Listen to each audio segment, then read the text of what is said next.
Dodo juga sering bermimpi kejadian yang aneh kalau di tangga yang menuju ke lantai 3 itu sering ada cewek berpakaian merah ngeliatin dia terus.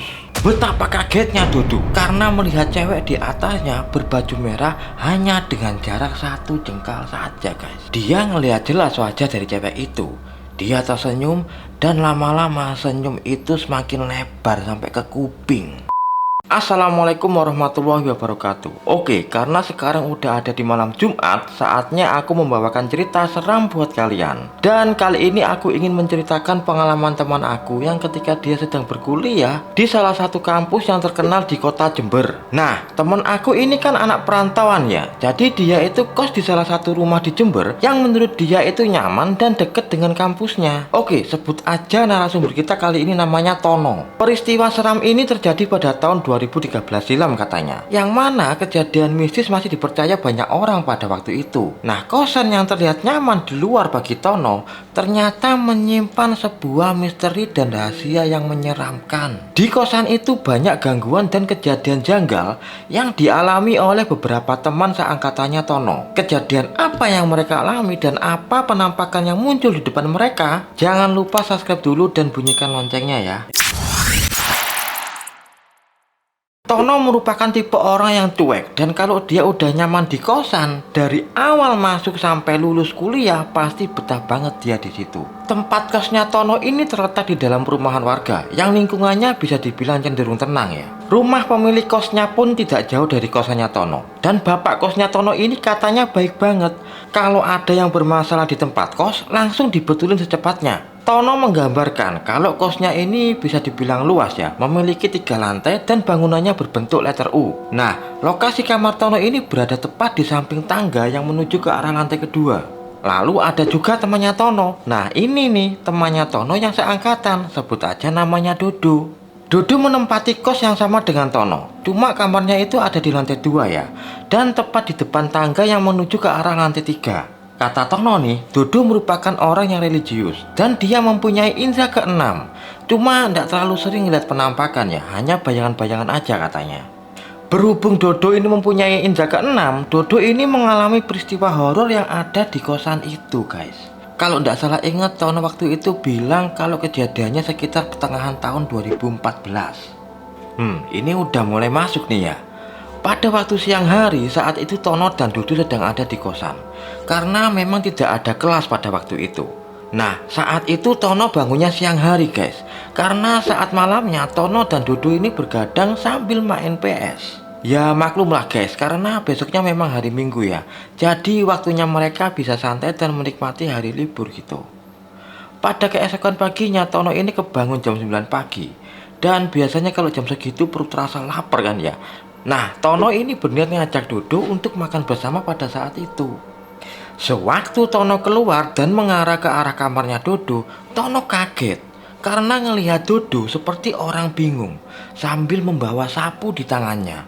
Lalu Tono menepuk pundaknya Dodo. Dodo langsung kaget dan mengucap istighfar berkali-kali. "Ada apa Do? Kok ngelamun?" kata Tono. "Kaget aku Ton." "Lah kamu ngelamun, ntar kesambut baru tahu rasa kamu." Setelah Tono bilang gitu, Dodo langsung menarik tangan Tono untuk masuk ke dalam kamarnya dan menunjukkan sehelai rambut kepada Tono. "Coba Ton, aku barusan nemu banyak banget rambut kayak gini. Nah, sekarang coba balikan badan kamu Ton. Aku mau ukur panjang rambut ini sama ndak sama rambutmu." Itu kata Dodo. Jadi Tono waktu itu rambutnya panjang sebahu ya guys, dan Dodo ingin memastikan sama ndak panjangnya dengan yang dia temukan.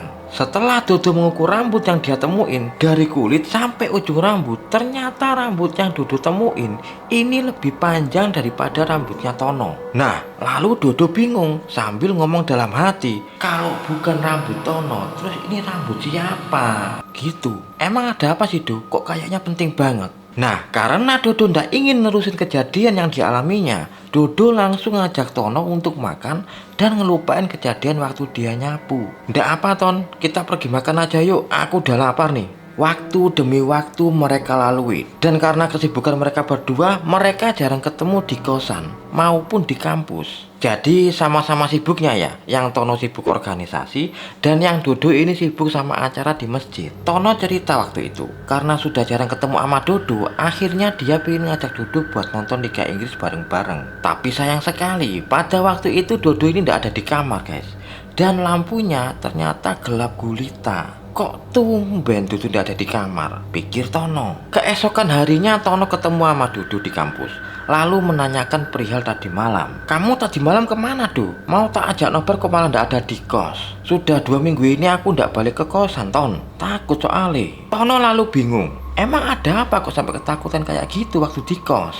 Lalu ceritalah Dodo bahwa Dodo di saat menyapu tempat kosannya waktu itu, Dodo menemukan banyak rambut yang berserakan di kamarnya, dan itu berulang terus setiap hari. Dodo juga sering bermimpi kejadian yang aneh kalau di tangga yang menuju ke lantai 3 itu sering ada cewek berpakaian merah ngeliatin dia terus.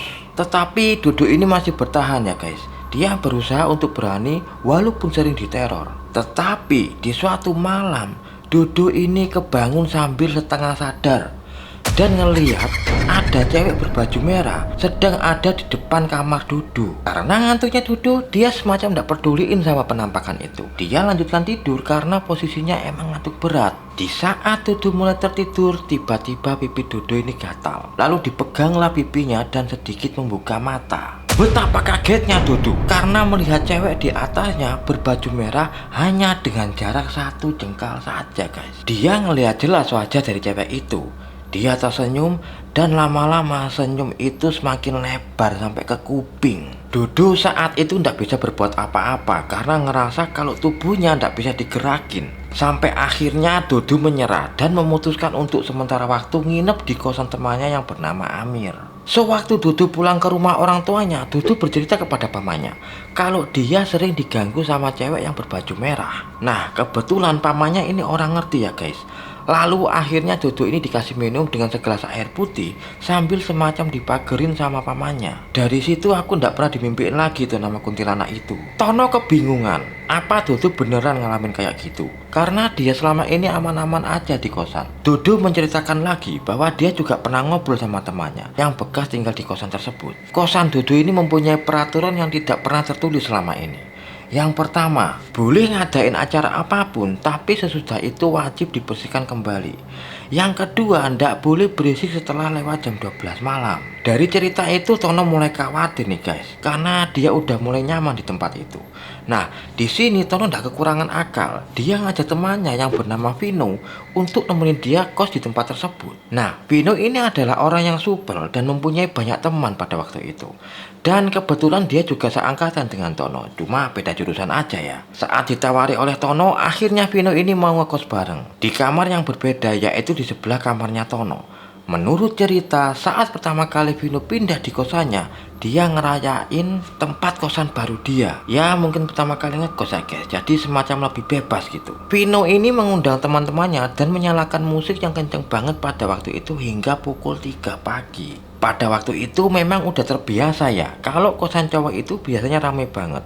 Tapi penghuni kos yang lain mentok hanya sampai jam 11 aja udah pada tidur. Pada pagi harinya, Tono udah kebangun dan melihat banyak sampah berserakan yang ada di depan kamar Vino. Tono waktu itu diam aja dan memaklumi mungkin baru pertama kali ini dia ngekos. Jadinya dia hanya bilang ke Vino kalau bisa dibersihkan sampah-sampah yang berserakan. Di saat malam datang, Vino mengulangi hal yang sama, yaitu menyalakan musik dengan suara keras hingga jam 1 malam. Nah, dari sinilah kejadian horor buat Vino dimulai. Setelah membunyikan suara speaker yang sangat keras, akhirnya Vino mau beristirahat guys. Dan di saat dia mau berbaring, terciumlah bau yang sangat wangi yang ada di dalam kamarnya. Vino bingung waktu itu, kok baunya kayak gini? Siapa coba malam-malam pakai minyak wangi? Lalu beberapa menit kemudian ada suara orang mengetok-ngetok dari luar pintu. Saat pintu dibuka oleh Vino, ternyata tidak ada siapa-siapa di luar.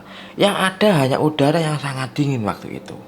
Di sini Vino udah mulai kerasa tuh kalau ada yang tidak beres pada saat itu. Dan lalu saat Vino berbalik mau ke tempat tidur, Sontak teriaklah Vino karena di depannya dia melihat sosok kuntilanak yang tersenyum, lalu sedikit demi sedikit senyumnya lebar, semakin lebar, semakin lebar sampai ke kuping. Lalu dicekeklah Vino sama kuntilanak itu dan bilang ke Vino, "Kamu harus pergi dari tempat ini."